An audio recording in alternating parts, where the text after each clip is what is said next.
Hello students, আমি তোমাদের SKM sir বলছি।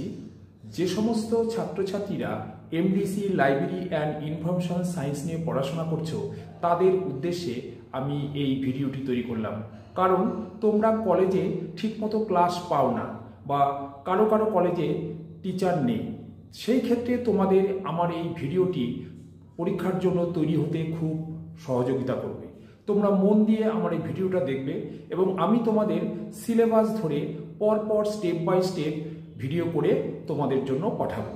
তোমরা শুধু চ্যানেলটাকে ফলো করবে এবং যাতে তোমরা শুধু ফলো করবে না, তোমরা শুধু আমাদের কলেজের স্টুডেন্ট নয়, তোমরা তোমাদের বন্ধু বান্ধব যে সমস্ত অন্য কলেজে MDC library and information science নিয়ে পড়াশোনা করছে তাদেরকে সহযোগিতা করার জন্য তোমরা আমার এই চ্যানেলটি শেয়ার করে দেবে।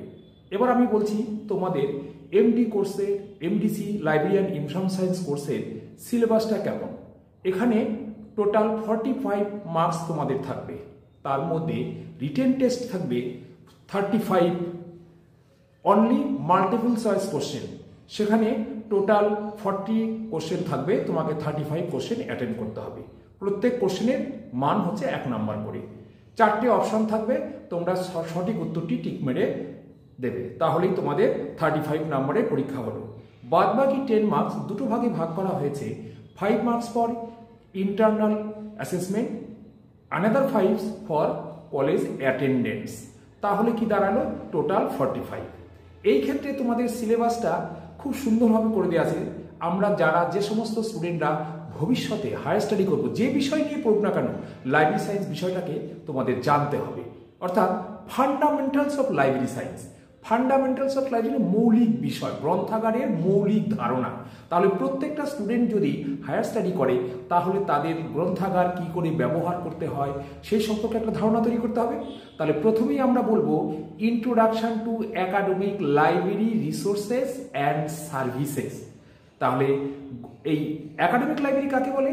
যে সমস্ত প্রতিষ্ঠানগুলো আমরা স্কুল, কলেজ, বিশ্ববিদ্যালয় এখানে পড়াশোনা করি তাদের প্রতিষ্ঠানের সঙ্গে যে গ্রন্থাগারগুলো থাকে সেগুলোকে বলা হয় একাডেমিক লাইব্রেরি। এই একাডেমিক লাইব্রেরিতে আমরা সেই প্রতিষ্ঠানের স্টুডেন্টদের সহযোগিতা করার জন্য আমরা সমস্ত ধরনের সিলেবাস ওরিয়েন্টেড বইগুলো রেখে তাদের পড়াশোনায় সহযোগিতা করি।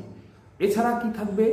গ্রন্থাগার, টাইপস অফ লাইব্রেরিজ এবং তাদের role of education, types of libraries এবং তাদের রোলস ইন এডুকেশন। তাহলে শিক্ষাক্ষেত্রে কোন কোন গ্রন্থাগারগুলো ব্যবহার করা হয় এবং